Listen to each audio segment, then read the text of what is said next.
Cartographier des processus politiques et cadres de gouvernance existants et fonctionnels, mobilisation des organisations de la jeunesse sur la gouvernance climatique et environnementale, tels sont entre autres les thèmes de cet atelier de prévalidation d'études organisé par les jeunes volontaires pour l'environnement. Bien sûr, l'objectif de cette rencontre, c'est une prévalidation d'un document d'études que nous avons réalisé, notamment sur le processus d'élaboration de certains documents de gouvernance climatique et environnementale et sur le mapping des jeunes aussi qui sont impliqués lors de ces différents processus-là. Oui, aujourd'hui nous sommes là, comme je l'ai dit, les importants points, notamment on va présenter cette étude-là. Et après présentation de cette étude, donc les gens vont essayer de commenter véritablement les résultats. Parce que les structures qui ont été invitées, ce sont les structures qui ont été intervenues en fait lors des processus de l'étude, qui ont été impliquées. Et pour essayer de voir, valider le document si vraiment ça reflète les réalités.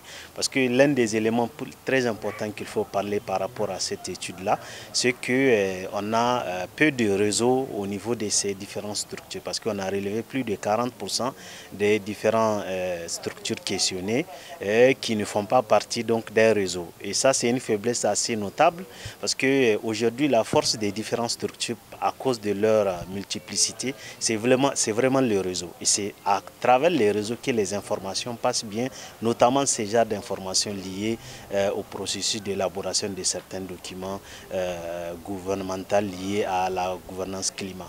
Donc nous pensons que véritablement les structures des jeunes doivent essayer de se constituer autour des réseaux. Il y a des grands réseaux que nous avons pu identifier qui quand même ce sont des réseaux qui ont une grande assise et qui s'impliquent pleinement à travers ces différentes structures-là, notamment par exemple la plateforme de Nigériens sur les changements climatiques, qui est une très grande plateforme. Vous avez le réseau de la jeunesse sur les changements climatiques RGNCC, pour ne citer que cela. Ce document sera soumis pour une validation définitive.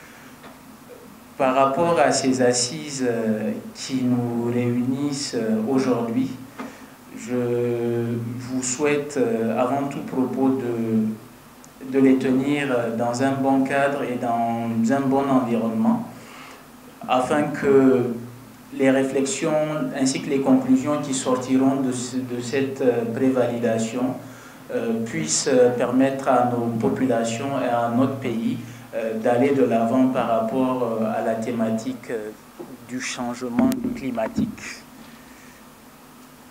Et aussi par rapport au développement et au progrès qui est sans cesse demandé par nos populations à travers un certain nombre d'indicateurs. Parce que ces indicateurs, au-delà des rapports internationaux qui sont produits, pour certains, nous les voyons dans la rue, nous les voyons dans diverses contrées, dans les zones rurales. C'est vous dire que les changements climatiques sont une réalité. Comment s'assurer que ces jeunes comprennent les grandes décisions politiques, comprennent les grands enjeux qu'ils sont en train de négocier et qu'ils puissent justement, de façon très scientifique, pas juste parce que très souvent il faut se battre, il faut mettre un jeune pour colorier la photo, non, que le jeune puisse apporter une contribution substantielle, une contribution assez remarquable.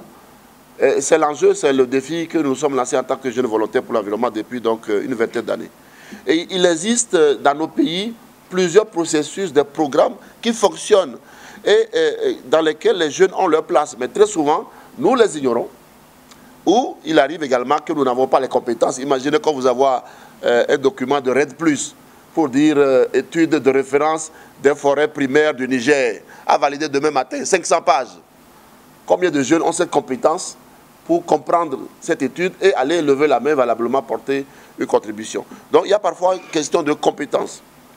Il y a aussi des cas où on est invité et puis bon, on dit, bon, on ne sait pas qui choisir parmi vous, vous êtes qui, bon.